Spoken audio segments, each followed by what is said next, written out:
Dear friends, the Irish province of the Institute of Christ the King Sovereign Priest presents Lenten Thoughts, live not by bread alone, but by every word from daily Mass. Why not help us to restore the Church of the Immaculate Heart of Mary as almsgiving this Lent? Go to this link. Thank you for your generosity.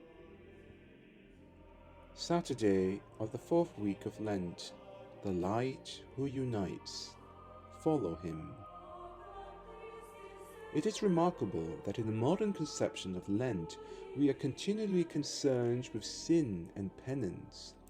In the time of more fervent faith, we like to paint the image of the Saviour in the most vivid colors. Just this week alone, we have seen our Lord as a new Moses interceding for us on Monday.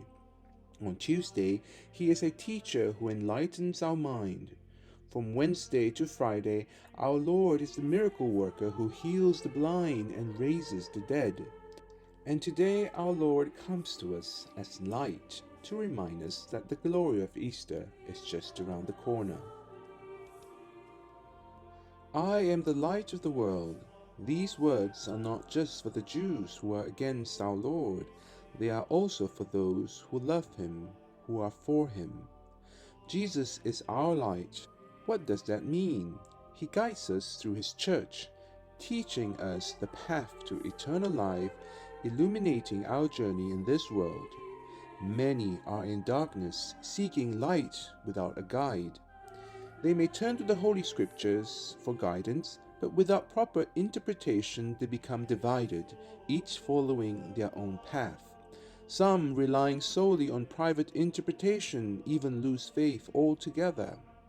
Outside the Church there is discord regarding matters of faith, but within the Catholic Church there is unity in doctrine, bringing the true light of Jesus Christ to our souls.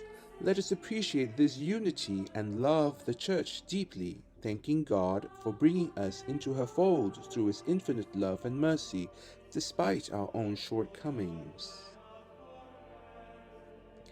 Jesus is our light through his consolations.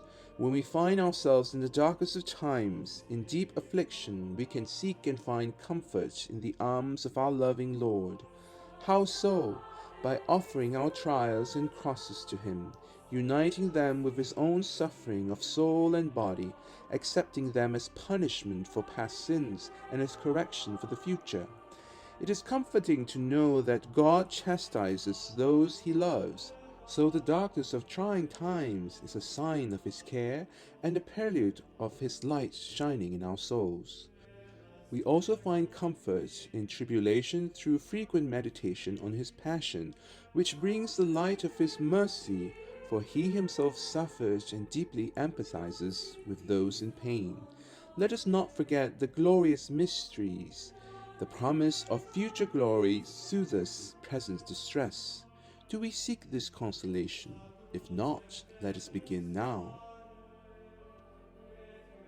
Let us consider the condition Jesus sets for promising us his light, that we follow him. Have we often followed everything but Jesus?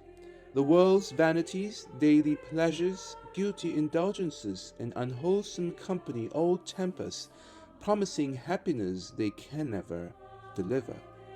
A true Catholic heart soon discovers their emptiness, feeling the bitter remorse they leave and finding only darkness where there seemed to be light.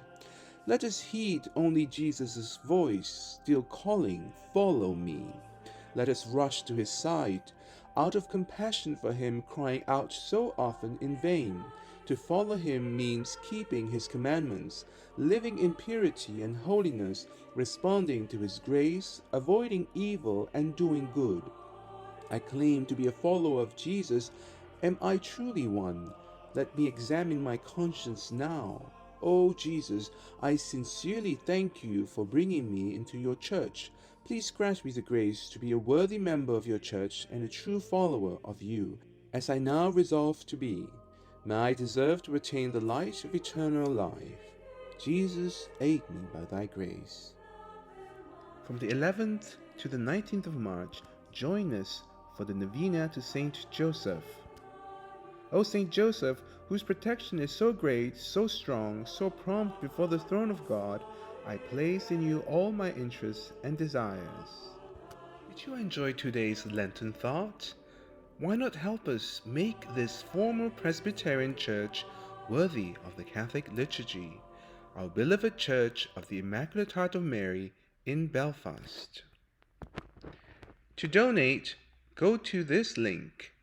May God bless you for your generosity. And may the Immaculate Heart of Mary triumph in Ireland.